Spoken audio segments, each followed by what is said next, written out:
Good morning. I'd like to welcome you to my garden on South Street. I'm Joan MacKinnon, and I'm also part of the Gananoque Horticultural Society. We're going to do a series of tours of different people's gardens because we couldn't do our regular garden tour this year. This is my front garden, which at this point is very colorful. It's full of daylilies, petunias, which are our society flower, and a variety of other flowers, annuals and perennials. I also start off with spring bulbs. And then it proceeds to a series of irises. And then as time goes on, we get into the daylilies, which are just starting to open up now. I also have planted cleome, and the cleome keeps coming up, and I love it because in August it's absolutely full of color in here, pinks and purples and whites. I also have some sedums, which will be blooming in another month or so. Some of the daylilies are spectacular. They're trying to take over because I love them so much. I often think that daylilies would be the perfect flower if the flowers lasted more than a day. So as it is, they only last one day, but they really are spectacular. This one's one called Celtic Butterfly, and if you look at the eye zone in that, you can sort of get the impression of a Celtic butterfly. And another one here is called Tranquil Waters. We're going to move along. I have a couple of hanging baskets here that are mainly Surfenia petunias. So they're the really, really long growing petunias. And they've done very well this year, even though they need to be watered sometimes twice a day. I also have a couple of baskets here. I have two hibiscus that this is their third year. I've managed to keep them over the winter. And it takes them a while to get going again because they're never very happy to make the transition inside.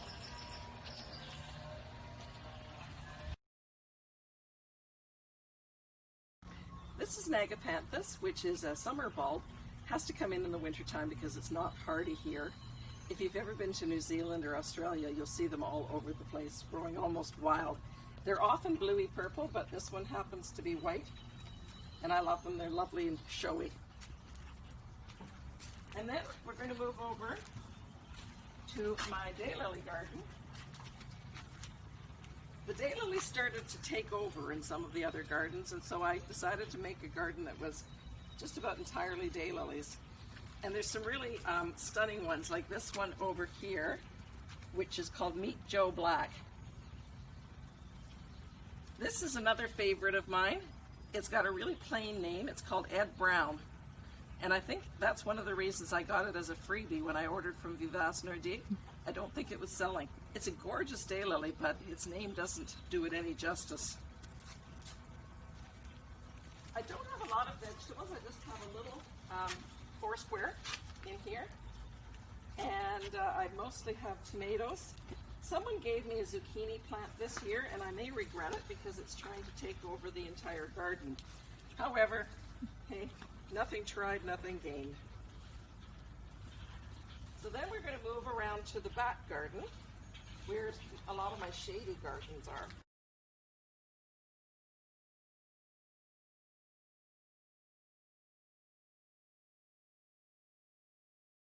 Okay, this shade garden gets almost no sun whatsoever, a little bit late in the day. And so I concentrate on a lot of hostas and try and get color by having different shades of hostas and things like this brunera, which has lovely little blue flowers in the spring, pulmonaria, and I've got some bloomers like this Astrantia over here, which is one of my favorites because it blooms for a very long time. It's delicate, it's not particularly well known, but it blooms for over a month, and close up it's really quite spectacular. And then I have some astilbes here and here, and another one over here that provides some color. There's also some ligularia at the back that are just starting to bloom now. They have yellow flowers, some of them spiky and some of them more like a pom-pom. There's also some grasses that you can grow, like Hacona cloa grass. I've got 3 or 4 patches of clover that love the shade, they don't want the sun. And so they're a nice contrast in texture. This area, as you can see, gets a little bit of sun early in the morning. I would like to prune this tree a bit because I'd like a little more sun than I've got, but it's all mixed up in the electrical wires, and so I'm going to have to get a specialist in to do that. And then we move into the sunnier area. And this is my herb garden.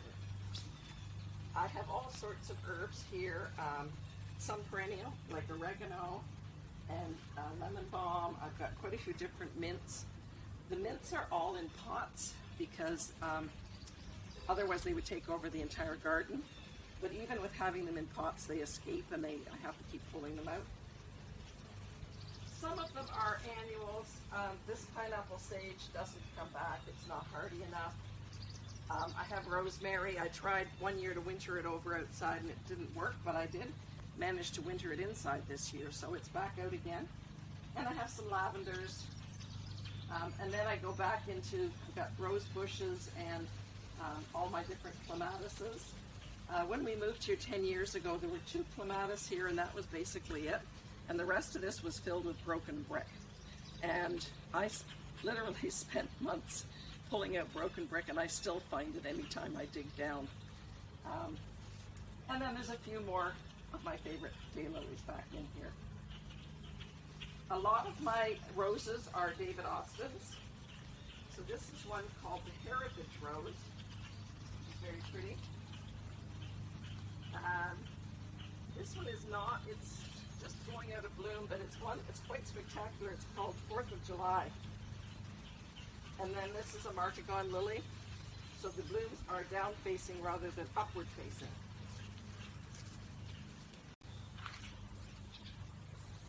Again, I got a number of David Austin roses like this one. This is the Crocus Rose. It's a very hardy rose compared to many.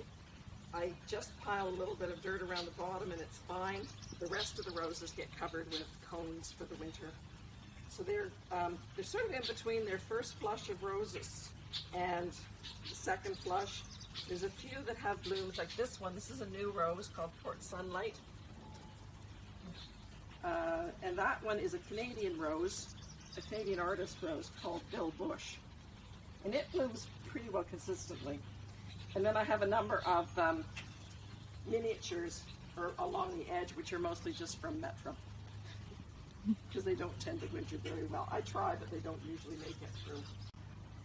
I always like to have different pots every year, and I was looking for something a little unusual this year, so I decided to put these small cannas in here. They've turned out fairly large, but they are really spectacular. And then around them are all sorts of different petunias and calabrachoas, and they've been quite successful this year too. This was beautiful. It's a Spanish lavender. The lavender flowers have mostly gone, so it's sort of past its best. This type of lavender is gorgeous, but it doesn't make it through the winter, so it's a 1 year or 1 summer project. I'm also really happy with this little bowl. Someone gave me some elephant ears, and I thought, well, I'll put them in the middle of these petunias. I think that is just 2 plants, so it gives you an idea of how far the petunias will spread. This area is mixed. So again, I've got a few daylilies in here. This one has a funny name. It's called Schnickelfritz, and it's double. And then there's a couple of really tiny little hostas in here. One thing you learn if you're buying hostas is that the smaller it is, the more you pay. So some of these were not cheap. One of my favorite eucharis is called Paris. It's right here. And it basically blooms all summer long. A lot of them just stop, but this one just keeps going. And then I have a whole slew of different types of hostas in here as well. And it's interesting how some are unaffected by slugs, while other ones get really badly eaten. Like this one is getting a lot of holes. whereas that one's got really no damage whatsoever.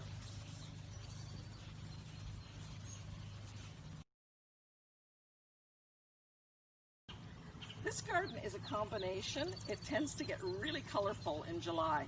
In June, it's mostly purples and whites, and then it suddenly explodes. And all of the clematis along the back come out. I'm aiming at a wall of clematis. I again have a lot of daylilies in here, but there's a lot of other plants as well. There's lilies, like this one, and the tall one back there. There's a lot of veronica. I've got a number of different echinaceas. This one is just coming into bloom now. It's called Cheyenne Spirit, and it's one of my favorites. It's hardy. It has 3 different colors of flowers when it's blooming. They're sort of in the orangey yellow range.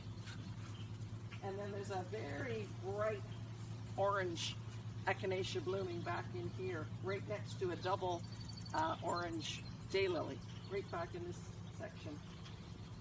I have a number of bee balms. Now, bee balm is a little invasive, and I spent quite a while this spring pulling it back. But the butterflies, the bees, and the hummingbirds adore it. And quite often I've come out here and discovered that there's a hummingbird back in there feeding on the bee balm. You can see also I've got some tall alliums here. They're all over with, but I like to keep them there just for a little structure in the garden. The phlox will be blooming shortly, and some of it is blooming in the next garden we're going to get to.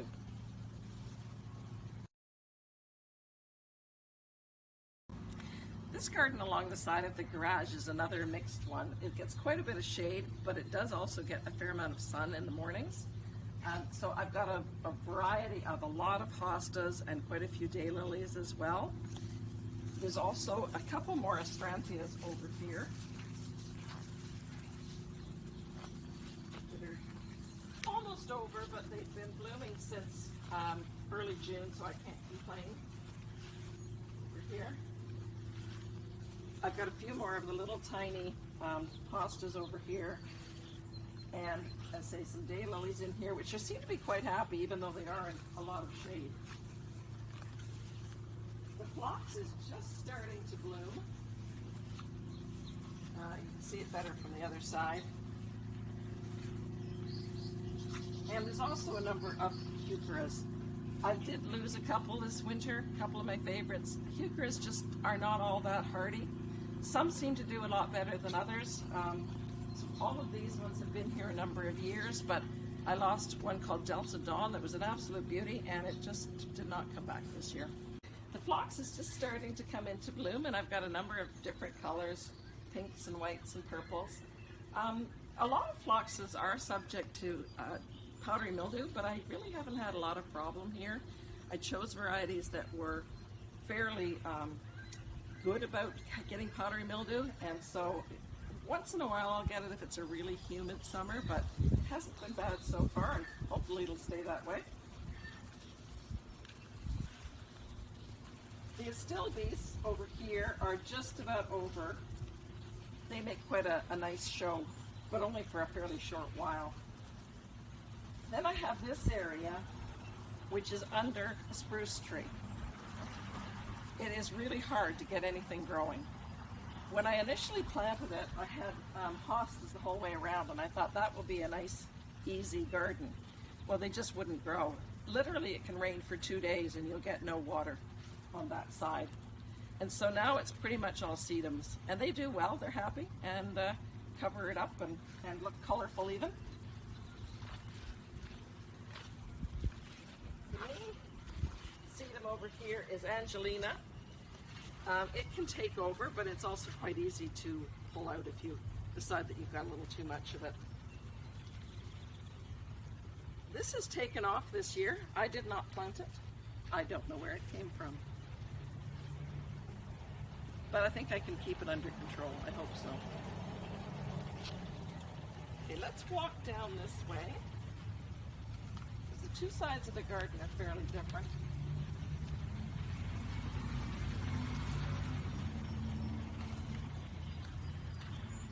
Variety of hostas. One of the things you learn is that hostas come in anywhere from this big to this big. And some people think that they're boring and that you've just got green ones and you've got yellow and green ones, but in fact there's all sorts of different varieties. Ones that are more stripy, like this one. That one I believe is Kiwi Full Monty, which is a cute name.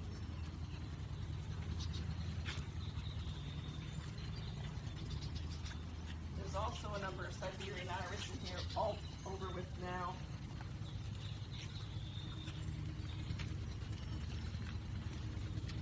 And this is a really pretty daylily called Painting the Roses Red.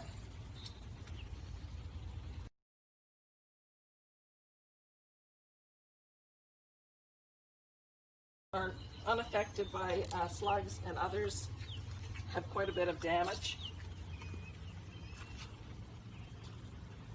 There are things you can do for slugs, but sometimes it's just too much. You know, you can put copper wire around them. Beer in containers really doesn't work. I used to say in my old house, which was totally shade, that I could bring in the whole Budweiser crew and it wouldn't be enough beer to get all those slugs in my garden. It's actually better to use a yeast and water mixture because it's a lot cheaper than beer, but it still isn't enough. You know, when you have 1,000 slugs, you're not going to get very many with beer.